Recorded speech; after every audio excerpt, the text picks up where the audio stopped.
Владимир Владимирович Poutine.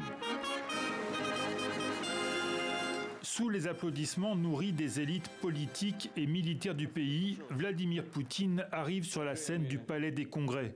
Même endroit, même pupitre qu'il y a un an, mais le ton est plus serein.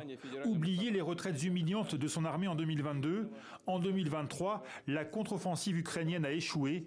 Le président russe apparaît en meilleure posture. Les capacités de combat des forces armées ont été multipliées. Elles avancent avec assurance en libérant de plus en plus de territoires. Vladimir Poutine vante aussi la flexibilité et la résistance de l'économie russe. Vos sanctions n'ont rien changé, laisse-t-il entendre aux pays occidentaux à qui il adresse une très sérieuse mise en garde. Il parle de la possibilité d'envoyer des contingents militaires de l'OTAN en Ukraine. Nous nous souvenons du sort de ceux qui ont déjà envoyé leurs troupes dans notre pays. Mais aujourd'hui, les conséquences seraient encore plus tragiques. Nous avons des armes, nous aussi. Ils le savent. Je vous l'ai dit, nous avons des armes qui peuvent atteindre des cibles sur leur territoire.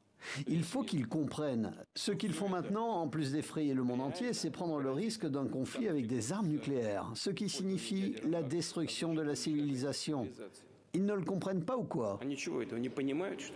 En cet hiver 2024, les troupes de Kiev manquent de munitions. Le président russe, lui, annonce le déploiement de nouveaux missiles hypersoniques.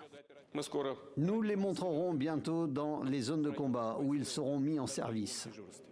Retransmis par toutes les télévisions du pays, mais aussi dans certains cinémas, le discours de Vladimir Poutine s'en prend aux autorités actuelles de Washington, qu'il accuse de vouloir diriger le monde. Lutte contre la pauvreté, rénovation des écoles, éloge des valeurs traditionnelles, le président russe multiplie les promesses à 2 semaines d'une élection présidentielle qu'il devrait remporter sans surprise.